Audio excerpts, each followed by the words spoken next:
Assalamualaikum warahmatullahi wabarakatuh. Bismillahirrahmanirrahim. Alhamdulillahirabbil alamin. Wal aqibatu lil muttaqin wal udwana illa 'alal zalimin. Allahumma shalli wa sallim ala sayyidina Muhammadin wa ala alihi wa ashabihi wa alin ajmain, amma ba'd. Qala subhanaka la ilma lana illa ma 'allamtana innaka antal alimul hakim. Wa qala rabbi shrah li sadri wa yassir amri wa halul 'uqdatam min lisani yafqahu qawli. Ya Fattah, ya Alim, iftah lana futuhal arifin. Ma'ba'd. Pemirsa yang budiman, alhamdulillah kesempatan ini kita berjumpa kembali dalam tema masail, pembahasan terkait dengan permasalahan-permasalahan. Kali ini kita akan angkat satu permasalahan dari pertanyaan, kenapa kita harus bermadhab? Baik, saya akan mengambil satu penjelasan dari beberapa ibarat. Ada satu ibarat yang menjelaskan bahwa manusia di dunia ini dalam masalah keilmuan itu ada 3 macam. Yaitu ada mujtahid, ada ami atau awam, dan ada al-alim. Mujtahid, ami atau orang awam, dan alim. Ada satu ibarat menjelaskan wan nasu fihi thalathatu durubin.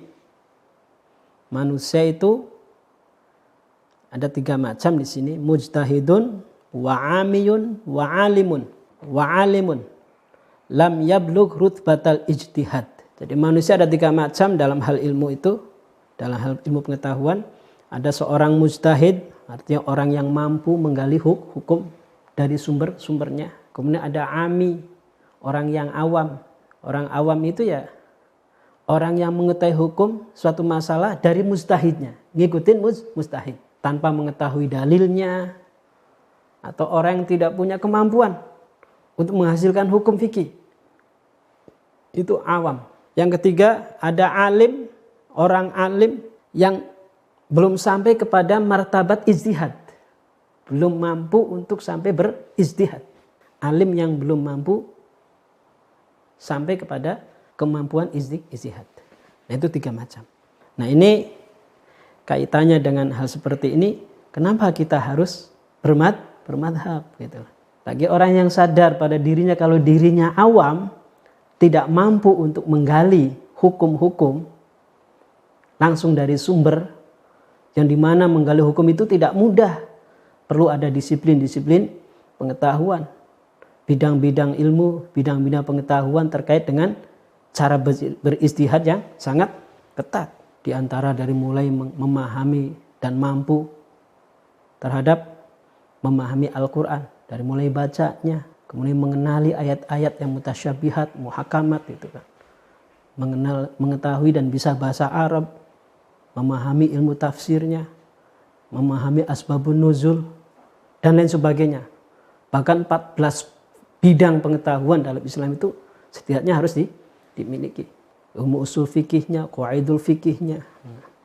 Nah, itu bagi orang awam yang tidak mempunyai keahlian, keterampilan untuk mendalami seperti itu sehingga bisa menggali satu hukum. Nah, inilah orang awam.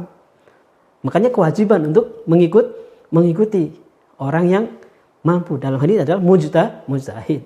Makanya di sini kembali, kapankah seseorang itu sadar dirinya wajib untuk bermadhab, gitu. Makanya harus mengenali dulu bidang-bidang tersebut. Kalau belum mengenali cara-caranya berijtihad, belum mapan dengan bidang-bidang yang bisa mengantarkan dirinya untuk berijtihad mengenai hukum, sadar dirinya wajib untuk bermadhab.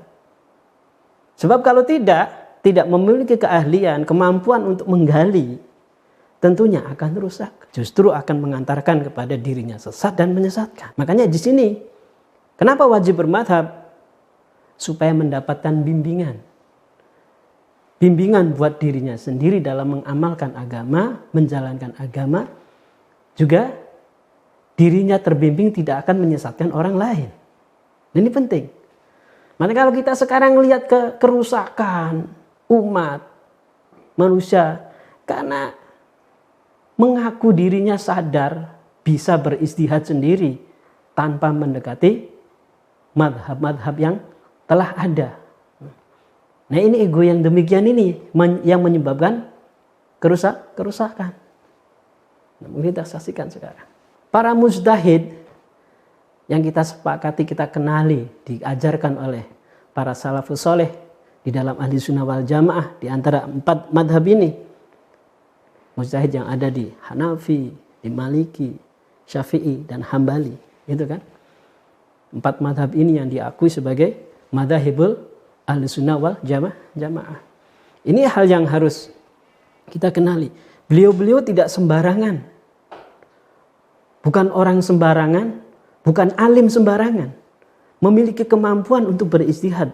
Ini yang diakui oleh para ulama ahli sunnah wal jamaah. Walaupun pada hakikatnya madhab itu banyak, bukan hanya 4. Saya simpulkan, jadi tetap kewajiban. Kenapa wajib untuk bermadhab? Orang yang sadar dirinya wajib bermadhab karena sadar dirinya tidak memiliki kemampuan untuk menggali syariat secara langsung, hukum-hukum syariat secara langsung dari Al-Quran maupun Al-Hadis. Kenapa dinyatakan itu tidak memiliki kemampuan? Ya karena kapasitas kemampuannya, ilmunya sangat terbatas. Belum memenuhi syarat-syarat seorang mujtahid. Nah itu yang harus disadarkan dulu kepada setiap diri. Bukan dengan sudah merasa bisa. Jadi seluruh fan atau bidang pengetahuan yang terkait dengan bagaimana cara menggali hukum-hukum syariat langsung dari Al-Quran dan Hadis itu harus dipelajari. Dan belajarnya ya bukan otodidak. Harus ada bimbingan sehingga nanti akan terarahkan. Bukan menuruti hawa nafsunya sendiri gitu. Nah ini penting. Disitulah karena oh ya wajib gitu. Artinya wajib di sini merupakan suatu keharusan gitu kan. Suatu kemestian. Diawali dari kesadaran dirinya karena tidak mampu. Nah para ulama-ulama terdahulu dengan tawaduknya maka tidak mengaku dirinya sudah paling pinter atau senior gitu kan.